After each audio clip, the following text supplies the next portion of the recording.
Pero llegando marzo, comenzamos ya con nuestro estudio de la palabra del Señor, con el formato de clases. Entendemos que tenemos 3 clases. De los 14 años hacia arriba están en la clase de adultos los jóvenes. Así que vamos a estar dando la bienvenida a cada uno de ustedes. Espero que hayan tenido un buen descanso y que hayan llegado con ánimo para aprender de la palabra del Señor, para aprender de las grandezas de nuestro Señor, de acuerdo a lo que encontramos en su palabra. Nos vamos a poner de pie y vamos a leer unos breves versículos del Salmo 63.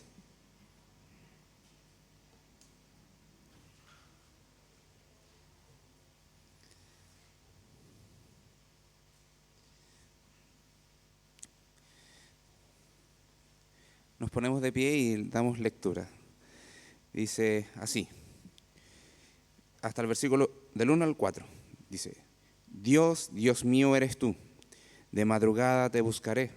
Mi alma tiene sed de ti, mi carne te anhela, en tierra seca y árida donde no hay aguas, para ver tu poder y tu gloria, así como te he mirado en el santuario. Porque mejor es tu misericordia que la vida, mis labios te alabarán. Así te bendeciré mi vida, en tu nombre alzaré mis manos. Con ese sentir vamos a orar. Padre, en el glorioso nombre de Jesús, venimos a ti agradecidos por tu amor y tu misericordia.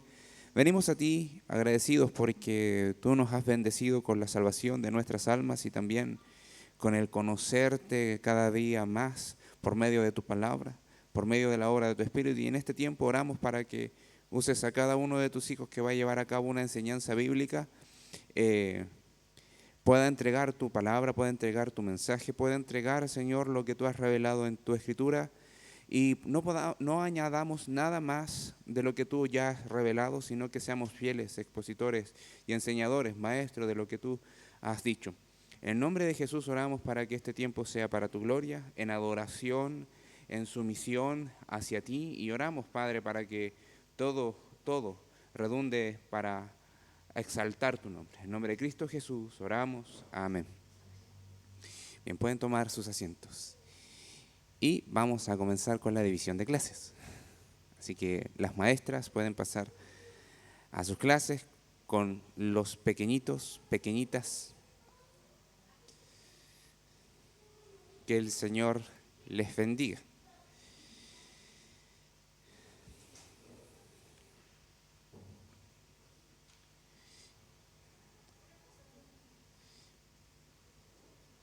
Bien, nosotros hemos estado estudiando lo que es la Biblia, no necesariamente en un estudio de algún libro específico de la Biblia, pero sí hemos estado estudiando en lo que es general, en cuanto general, lo que es la Biblia. Hemos hablado y hemos dejado una definición, vimos cuáles eran los temas generales, vimos la cronología de los eventos que narra la Biblia, vimos la transmisión, un poco de las traducciones, vimos también cómo se formó el Antiguo Testamento, cuáles fueron los criterios, la soberanía de Dios en eso, cómo Dios ha mantenido su palabra para que nosotros podamos confiar hoy día que la palabra de Dios que tenemos delante de nosotros es realmente la palabra de Dios que Dios quiere que nosotros leamos. También vimos cuáles eran los propósitos de la Biblia, también los resultados de enfrentarnos a la Biblia. Y terminamos con el Antiguo Testamento, vimos la estructura del Antiguo Testamento y también lo último que vimos fue lo que era el Nuevo Testamento. También vimos cuándo se cerró más o menos el cánon o cuándo oficialmente se cerró el Nuevo Testamento, y vimos 3 periodos al menos, de transmisión, circulación y después de reconocimiento, no necesariamente en ese orden, pero al menos eso eran 3 periodos, hasta que el concilio de hermanos del siglo IV aproximadamente determinó lo que hoy nosotros encontramos con Nuevo Testamento. Hasta ahí vamos bien, creo. Espero que se hayan recordado un poco de acuerdo a este breve resumen. Solamente tiré como títulos, no necesariamente abocarnos en profundidad, pero la idea es que el material que se le hace entrega también lo pueda repasar, Si es necesario echar un vistazo de nuevo, también lo haga, porque es importante. A veces la mente es frágil y se nos olvidan algunas cosas importantes. Y sobre todo hoy en día que la sociedad está demandando tantas respuestas para confiar en un texto que nosotros consideramos que es palabra de Dios, revelado de Dios y autoridad para nuestra vida. Hoy día vamos a estar hablando también del Nuevo Testamento. En el Nuevo Testamento desarrollamos la idea del nuevo pacto, pero hoy día vamos a enfocarnos, así como lo hicimos en el Antiguo Testamento, cómo Jesús se veía en el Antiguo Testamento. Vamos a ver algunas referencias, títulos o nombres de Jesús en el Nuevo Testamento. Así que para eso voy a solicitar si alguien me puede colaborar en repartir estos documentos. Sí, uno para cada uno. Ya están separados, no es tan largo como se ve, son 3 hojitas solamente y las letras las he ido agrandando con el tiempo porque es necesario tener esa ayuda.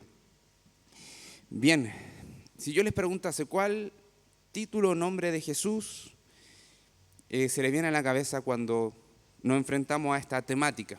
Si yo les preguntase, menciónenme algún nombre de Jesús o algún título de Jesús, ¿cuál dirían ustedes? Mesías, súper. Salvador, Emanuel, hijo de David. Ya ninguno de esos aparece acá, pero no. No, pero van a ver algunos que son importantes. Y claro, nosotros encontramos en nuestra mente Mesías, Emanuel, Salvador, está Señor también, el Curios, y junto con Mesías deberíamos hacer como un signo igual, Cristo. Así que si ustedes ven en la hojita número 1, vemos que los 2 títulos o nombres más populares de nuestro Señor que utilizamos los cristianos son Jesús. Traducción del término hebreo debería decir Josué, que significa Yahvé salvación. Y Cristo, traducción del término griego Christos, que significa ungido o Mesías. Entonces esos son como los 2 nombres que nosotros habitualmente, pero de ahí se desprenden una enormidad de títulos que para nosotros son nombres, pero realmente son títulos de reconocimiento por algo que el Señor es y dice ser. Y esto lo vemos en el Nuevo Testamento. Ustedes van a decir, pero esto lo vimos en el Antiguo Testamento. Sí, pero el Nuevo Testamento también es necesario enfatizarlo y detallarlo. Mire, dice, a continuación aparecen otros nombres o títulos, eso debería decir, de Cristo usados en el Nuevo Testamento. Cada título expresa una verdad definida sobre Jesús y su relación con los creyentes. El primer título, yo creo que a mí en lo particular, cuando lo estudié, fue novedoso, porque normalmente no se nos viene a la cabeza. Él dice Adán, el último Adán, y hay una referencia bíblica. De hecho, sale el significado, primero de una nueva raza de redimidos. O sea, en realidad de lo que está mostrando es su cuerpo glorificado, a eso está mostrando. Así como el primer Adán era semejanza de pecado, nuestro último Adán y el postrer Adán, como dicen las Escrituras, es semejanza del cuerpo glorificado, de esta gloria eterna que los creyentes tenemos y tendremos en consumación en la gloria con el Señor. Y aquí hay una referencia bíblica. Vamos a 1 Corintios 15. Nosotros estudiamos prácticamente casi 3 años el libro de Corintios 1 y este pasaje también se predicó, se enseñó. Bien, versículo 45. No sé si alguien quisiera darle lectura.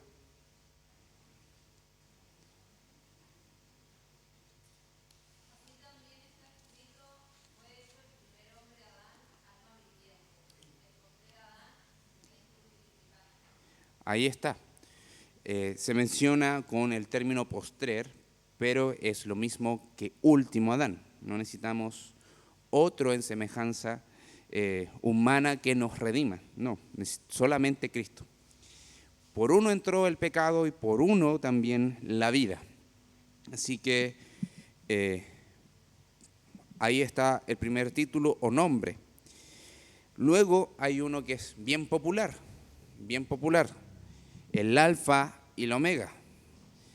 Por lo general, cuando queremos exaltar a Dios, enfatizar su grandeza, su poder, su autoridad, su majestad, señalamos que Él es el alfa y el omega. Así que aquí, ¿qué está señalando? ¿Cuál es el significado? Está ahí al lado. Principio y fin de todas las cosas. Eso es lo que está puntualizando. No es que tiene un inicio Él y que tiene un final Él, sino que Él es el principio de todas las cosas y es el final de todas las cosas. Y eso aparece en Apocalipsis 21:6.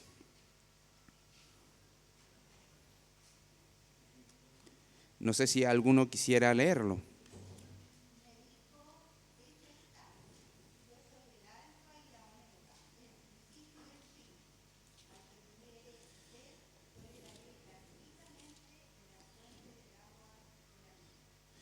Ese texto es maravilloso, nos lleva a la gloria, nos lleva al poder de Dios, al centro de autoridad y dominio del Señor. Entonces, este título o nombre se les llama así básicamente porque es necesario entender que hay credenciales de nuestro Señor, hay reconocimientos de nuestro Señor.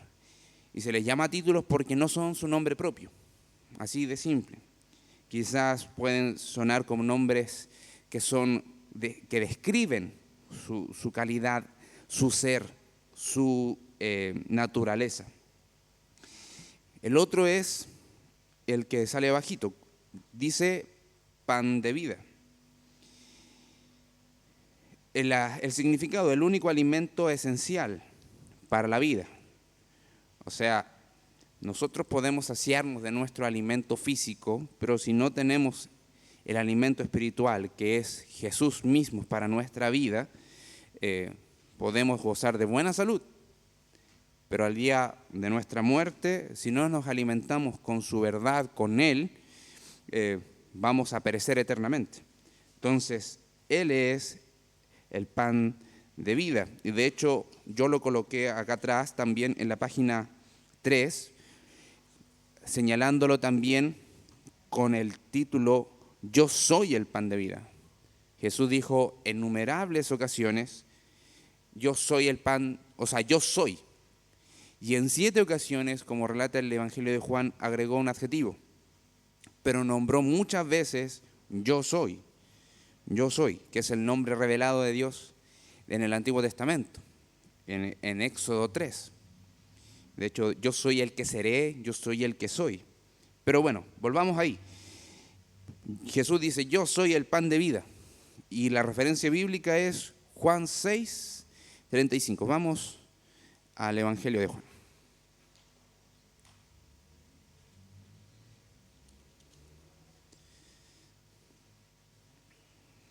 6:35. No sé si alguien quisiera darle lectura.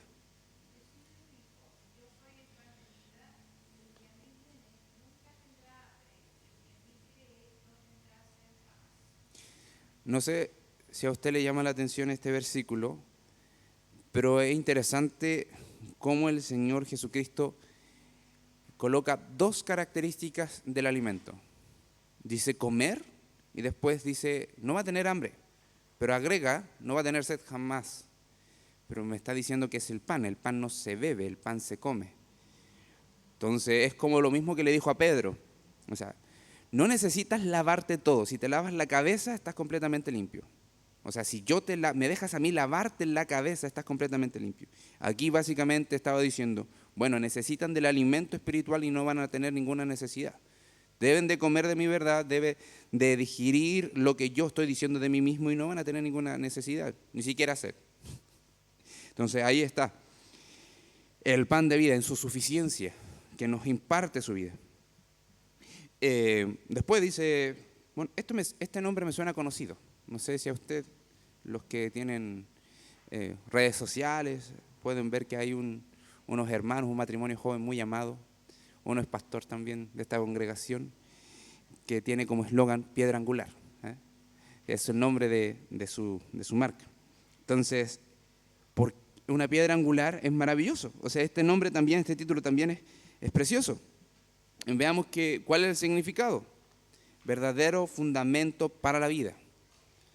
No fundamento solamente en esta vida terrenal. Estamos entendiendo que la vida en sí misma es estar con Dios, en comunión con Dios. Entonces, piedra angular, nos cimentamos en Él. Estamos fundados en Dios, estamos fundados en Cristo. Y tenemos una referencia bíblica. Vamos a Efesios. Efesios 2. Efesios 2:20.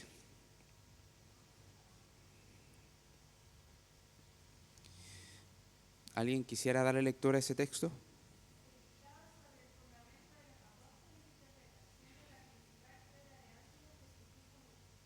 Así es. O sea, nuestra vida espiritual y todo lo que hacemos debe estar fundamentado en Jesucristo mismo y en sus palabras. O sea, en la persona de Jesús y en todo lo que Él dice. Lo que Él significa creerlo, pero también obedecerlo. Bien, ahí estamos edificados y eso es lo que fue instaurado y predicado por los apóstoles. Bien, hasta ahí, ¿alguna pregunta, algún comentario, algo que quisieran agregar de estos primeros nombres y títulos que hemos visto? ¿No? No sé si alguno ha estado hojeando en la hojita y encontró alguno que le llame mucho la atención. ¿No? Bien, entonces vamos a ir a algunos que yo considero que son los que se mencionaron. Por ejemplo, si aparece Emanuel, si aparece Emanuel aquí en la lista. Vamos a Emanuel en la página número 2. Y todos sabemos qué significa Emanuel. ¿Qué significa Emanuel? Dios con nosotros, así es, Dios con nosotros. Y en realidad lo profundo de esa declaración es tremendo, porque está diciendo Dios habitando entre nosotros, Dios habitando con nosotros. Y eso es maravilloso. Y lo vemos en el cumplimiento del ministerio de nuestro Señor Jesucristo, pero en su encarnación, en su venida humana, pero también con su presencia, con su Espíritu Santo que imparte a la iglesia, al creyente. Entonces, el significado dice, está con nosotros en todas las circunstancias de la vida. Está presente en todas las circunstancias de la vida. Y acá se hace referencia a Mateos 1:23.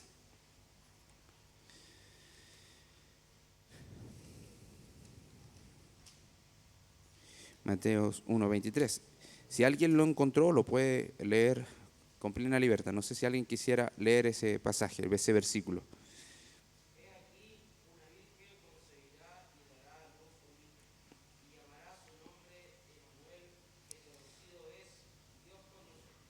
Así es. No solo aparece en el Antiguo Testamento, sino aquí en el Nuevo Testamento encontramos el cumplimiento de esa venida, de esa promesa. Y la profecía que hace referencia está en Isaías 7:14. No vamos a visitarla, solamente la estoy mencionando para que ustedes estén al tanto. También tenemos aquí Salvador, nos podemos saltar a Salvador, que dice, libra del pecado y de la muerte. Podría agregar del juicio y de la ira de Dios. ¿Sí? Y eso está en Lucas 1:47. Quizá usted puede estar pensando en otros pasajes de la Biblia que también habla de Jesús como Salvador, pero estamos sintetizando quizás las referencias bíblicas. Porque si quisiéramos estudiar en profundidad cada uno de estos títulos, claramente el Nuevo Testamento sería abrumadoramente con muchas citas y referencias bíblicas. Así que tenemos el Salvador, Lucas 1:47. No sé si alguien ya encontró la cita y quisiera darle lectura.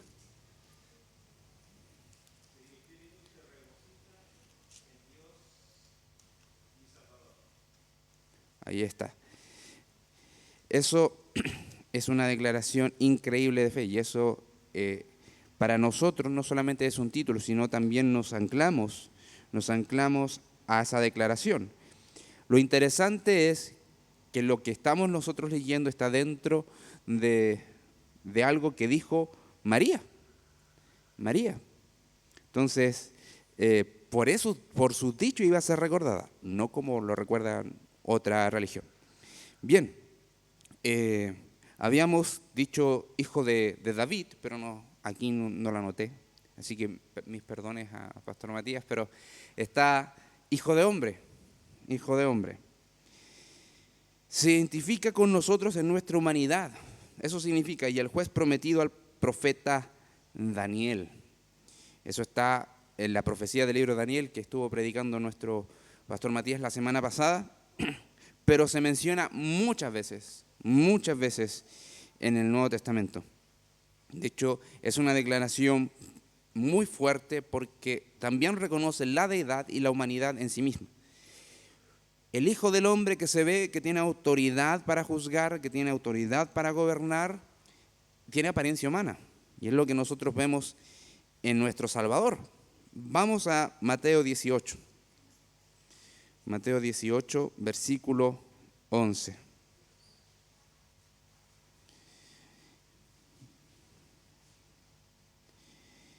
Bien, dice, porque el Hijo del Hombre ha venido para salvar lo que se había perdido.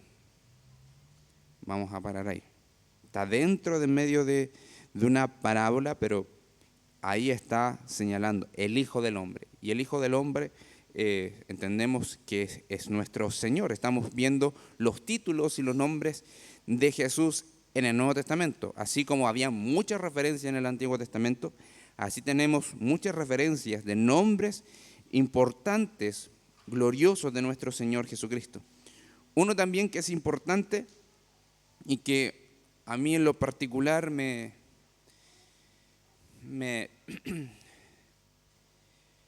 quizás me pastorea bastante.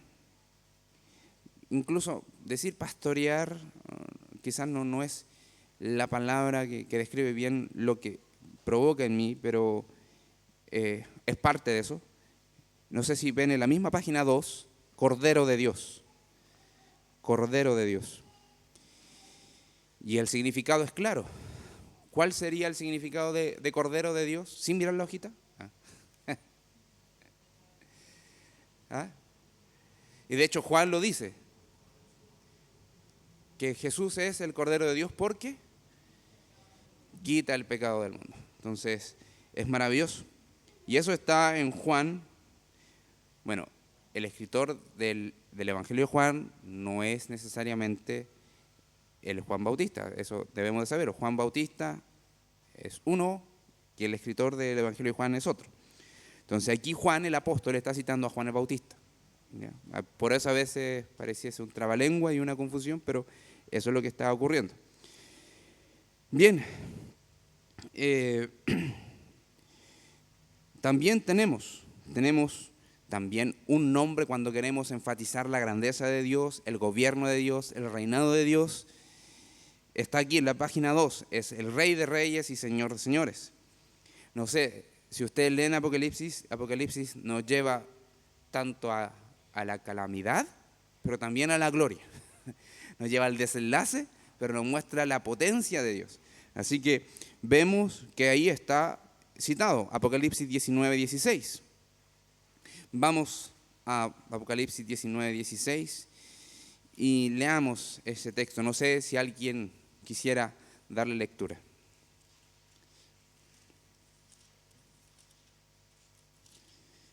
¿No? ¿Nadie?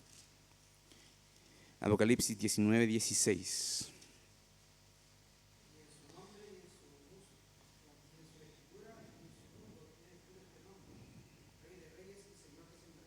Así es, así es.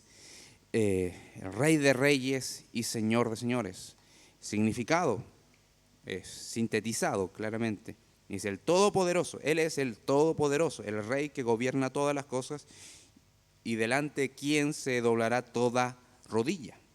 Toda lengua, todo ojo verá que Él es realmente el Rey no de esta tierra, no solamente de nuestra vida, no solamente de la iglesia, sino de todo lo creado, de todo lo que existe. Un nombre importante que a veces nos hace meditar más de la cuenta es el verbo, por el contexto en el cual fue revelado, por el mismo contexto en el cual fue utilizado de parte de Juan. Según la sabiduría y la iluminación del Espíritu y la guía del Espíritu, dejó inspirado ese texto. Vamos a Juan 1:1.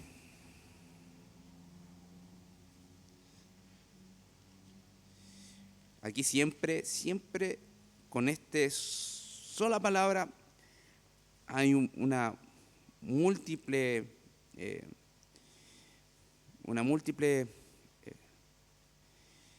convergencia de opiniones. Hay muchas opiniones sobre este texto, sobre este nombre. ¿Por qué? Porque no solamente significa palabra, no solamente significa verbo, sino que también es la fuente de todo lo que existe. Es esa palabra, ese verbo que creó todas las cosas y sostiene todas las cosas. En ese sentido, el logos, esa es la palabra original, el logos está siendo mencionado acá. Y dice, en el principio era el verbo, y el verbo era con Dios, y el verbo era Dios. Este era en el principio con Dios. Está en el pasado, porque está enfatizando que Jesús no solamente estaba en el presente, sino que viene desde la eternidad. Entonces, ¿qué dice aquí? Presente con Dios en la creación. Sí, quizás es muy escueta la definición y el significado, pero no se queda ahí. La profundidad del significado del logos, del verbo, de la palabra que vemos acá, es tremendamente rico para nuestro corazón, para nuestra alma, para nuestro crecimiento espiritual. Bien, y si dan vuelta a la página, si van a la página 3 y los que ya están ahí se quedan ahí, vemos los yo soy.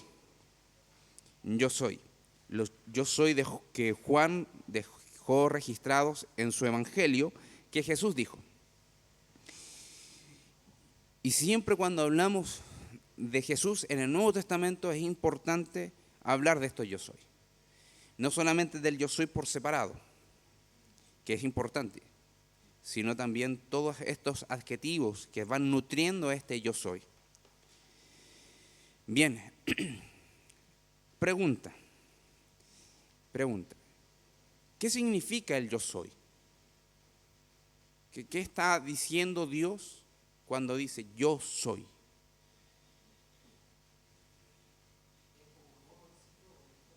¿Ya? ¿Sí?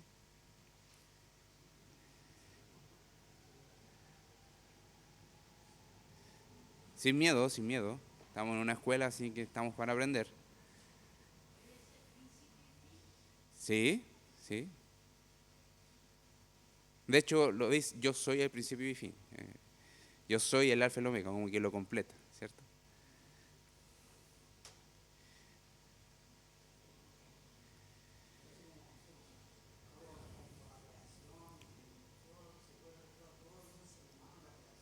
Uh-huh. Sí. Bien, ¿alguien más que quiera agregar? Rodrigo está diciendo, ¿lo puedes expresar tú, Rodrigo?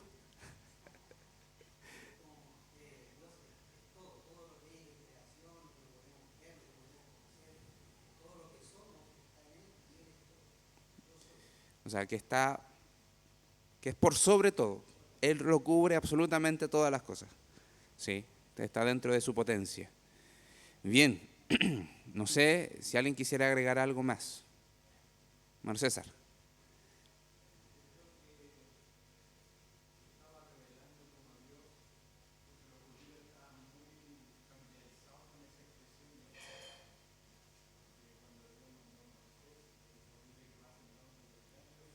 Sí.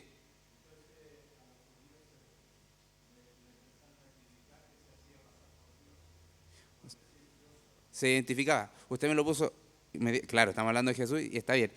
Se contextualizó en Jesús hablando a los judíos, súper bien. Pero ese gran yo soy, ¿qué significa? Eso es a lo que voy.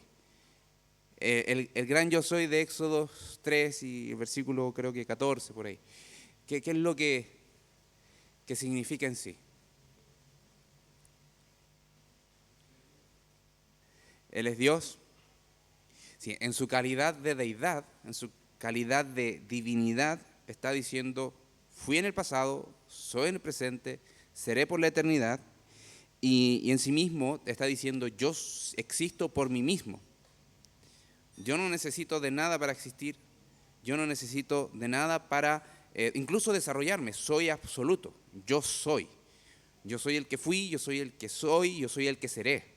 De hecho, cuando se estudian algunos pasajes en el idioma original, parece trabalengua, porque se hacen varias conjugaciones. Dice, yo soy el que seré, seré el que seré, soy el que soy, y todo eso apunta a lo mismo, a su eternidad que no cambia, y que Él en su eternidad no cambia. Entonces, cuando Jesús dice, yo soy, y agrega algo más, está diciendo que Él es eso permanentemente, y Él es el único que puede reclamar que es eso que está indicando. Ya hablamos del pan de vida, ¿cierto? Y ahora está diciendo, yo soy la luz del mundo. Podemos leerlos todos. Y yo soy la puerta, yo soy el buen pastor, yo soy la resurrección y la vida, yo soy el camino, la verdad y la vida, yo soy la vid verdadera. O sea, Jesús dijo esto no solamente para identificarse con el nombre de Dios, sino que entendiesen enfáticamente que Él está enfatizando la importancia de creer lo que Él está diciendo, porque no hay salvación fuera de Él. De hecho, que dijese, yo soy el pan de vida, ¿se acuerdan cuál fue la reacción que tuvieron las personas que lo oyeron? Algunos. Vamos a visitar ese pasaje. Juan 6:35.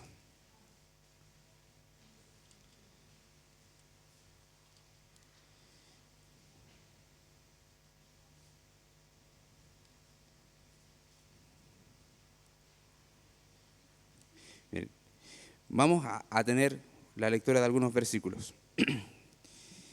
Ya leímos el versículo 35. Dice, Jesús le dijo, yo soy el pan de vida, el que a mí viene nunca tendrá hambre, y el que en mí cree no tendrá sed jamás. Mas os he dicho que aunque me habéis visto no creéis. Todo lo que el Padre me da vendrá a mí, y al que a mí viene no le echo fuera. Porque he descendido del cielo, no para hacer mi voluntad, sino la voluntad del que me envió. Y esta es la voluntad del Padre el que me envió, que de todo lo que me diere no pierda yo nada, sino que yo lo resucite en el día postrero.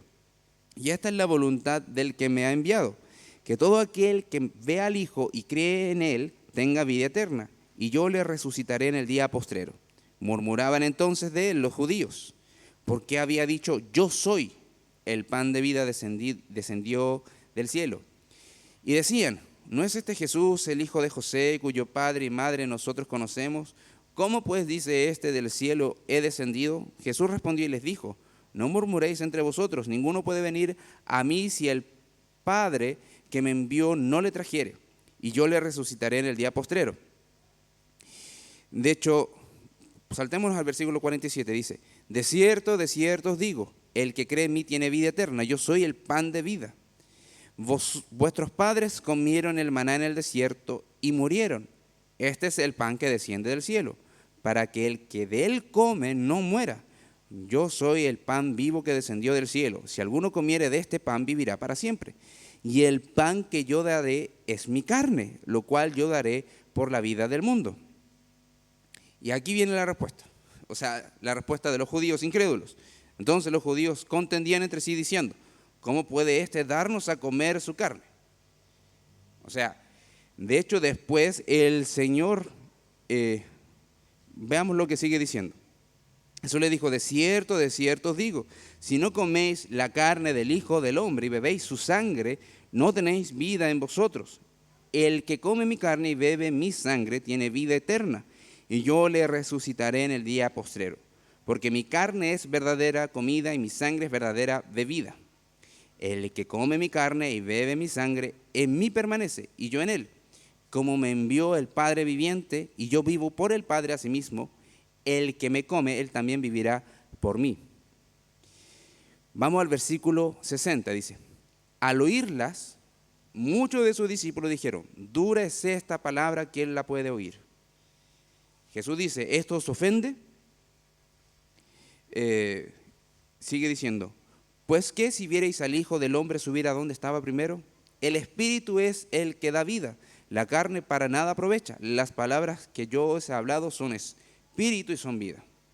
Pero hay algunos de vosotros que no creen.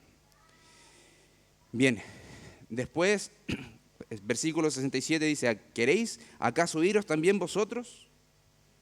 Dice, si no reciben esto es lo que estoy diciendo, ustedes se pueden ir también como los incrédulos. Ahora, aquí hay una diferencia de lo que es literal y de lo que es literalista, básicamente. Es literal que comemos, es exactamente lo que hacemos, comemos la carne y bebemos la sangre de Jesús. No. Pero es literal que el Señor estaba entregando su cuerpo y su sangre. ¿Es literal que entregó su cuerpo y su sangre? Sí. Entonces, ahí hay una diferencia incluso de ver cómo se presentan las figuras literarias aquí. Entonces, es de gran importancia entender que esto era tan controversial, que incluso ellos tenían una mente tan cegada que pensaban que tenían que comerse algunas partes del cuerpo de Jesús. Eso es, ¿cómo nos vamos a comer a Él? Si lo conocemos, eso es canibalismo. Y de hecho, probablemente ellos estaban pensando en el periodo más oscuro de Israel. Uno de los problemas más serios de Israel fue cuando estuvieron invadidos por Babilonia. Cuenta algunos relatos históricos que ellos cayeron en canibalismo, porque fueron sitiados durante muchos meses por Babilonia y estaban cerradas las puertas de la ciudad. No podían entrar para hacer comercio, ni incluso no podían entrar y salir para comprar y vender. Entonces empezó una hambruna y el que moría primero era comida para otro. Así lo cuenta la historia. Probablemente ellos están diciendo, nos está citando un asunto súper crudo de nuestra historia, y el Señor Jesús se va mucho más atrás. No, yo soy el pan del cielo, así como el Señor envió pan, maná que descendió en el desierto para sustentar sus cuerpos. Bueno, Dios envió un pan de vida para sustentar sus espíritus y sus almas, que soy yo, decía el Señor. Entonces, lo que hay detrás de cada nombre, y por eso estamos haciendo este ejercicio, es tremendo. Es tremendo. Y eso es lo que nosotros podemos encontrar detrás de cada afirmación de Jesús. Vamos a encontrar un grupo que lo recibió, lo creyó, y que lo entendía quizás un poco, otros que lo desechaban completamente, otros que simpatizaban, pero no se quedaban conforme con todo la explicación del nombre o de lo que Jesús estaba diciendo. Bien, hasta ahí. ¿Algo que quiera comentar, preguntar, contar, añadir? ¿Algún nombre que le gustaría que se hubiese mencionado? Bueno, hay varios acá que no se hablaron, pero alguno que quisiera decir, ¿es necesario que enfaticemos en este nombre?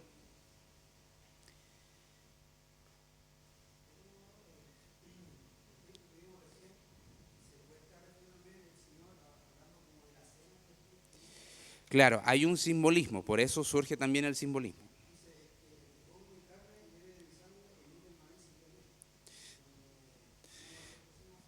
Sí, sí, pero nuevamente ahí mostramos el simbolismo de la cena, de lo que significa. Porque de lo contrario, si nosotros solamente nos sentamos a la mesa y comemos el pan y celebramos el brindis, la copa, que muestra la redención de Jesús, si lo hacemos sin fe, el Dios no permanece en nosotros. Sin fe en el Evangelio, a eso me refiero. Pero si lo hacemos pensando, está mostrando que el Señor permanece en nosotros. Claramente es un simbolismo, pero no con la aplicación que el Señor está dando. O sea, esa comida, sin la fe en el Evangelio, es una mera comida.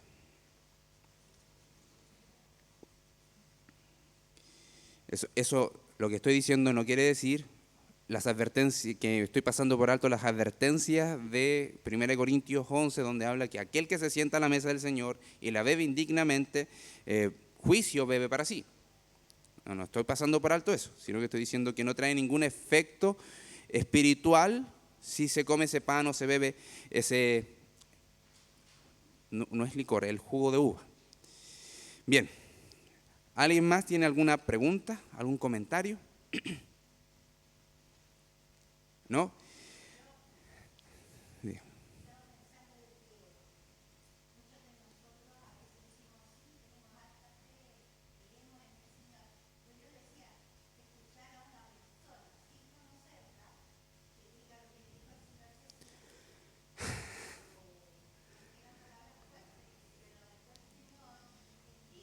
Uh-huh. Mm. Sí.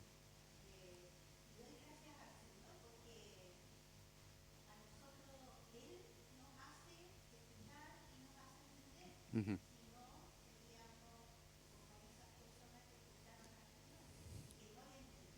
Sí.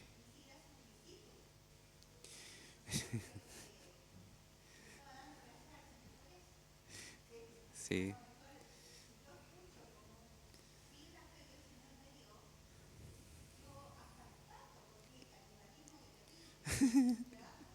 Sí.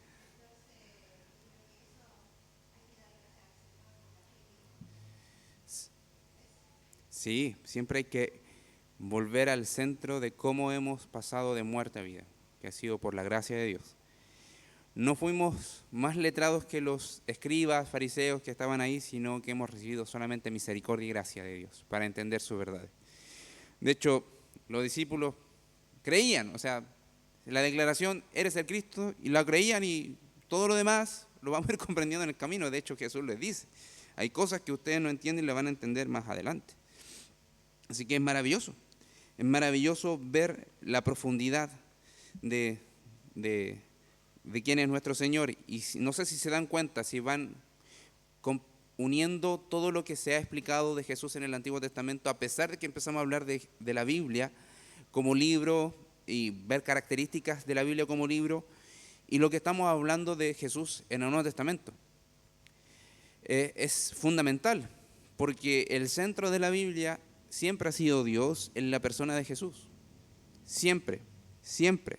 Y siempre lo va a hacer. De hecho, se nos enseña desde todos los niveles de predicación bíblica o de enseñanza bíblica, que podemos estar en la ley predicando, podemos estar predicando en libros históricos, podemos estar enseñando libros de profecía o de salmos, pero si no mencionamos a Jesús fue una enseñanza solamente. Si no mostramos a Jesús cómo se reveló en esos libros fue una enseñanza. Tenemos que enfatizar a Jesús, y por eso siempre estaban estas pistas, estos nombres de Jesús, estos títulos que el Señor Dios Padre le dio a Jesús y que fueron reconocidos en el Nuevo Testamento. Y esto lo podemos nosotros entender claramente porque hemos recibido al Evangelio, hemos recibido el Espíritu Santo. Nos hace entender estas cosas. Si no, bueno, la realidad del incrédulo sigue siendo la misma que el tiempo de Jesús. Se le puede explicar un montón de cosas, incluso detalladamente, incluso de manera seccionada, pero si no quiere recibirlo, bueno, no lo va a entender tampoco. Incluso hay personas que son muy inteligentes y entienden ciertas cosas, pero aún así no lo creen. Bien, eso ha sido por hoy. No sé si quisieran decir algo para terminar. Si no, vamos a terminar orando y bueno, comentándoles que esto se pueden sentar a estudiar en familia, en la casa, y ese es el sentido de los apuntes, y seguir repasando. y recordar estos nombres de Jesús. Son fundamentales. Bien, ¿nadie más quiere opinar algo, decir algo o levantar alguna pregunta?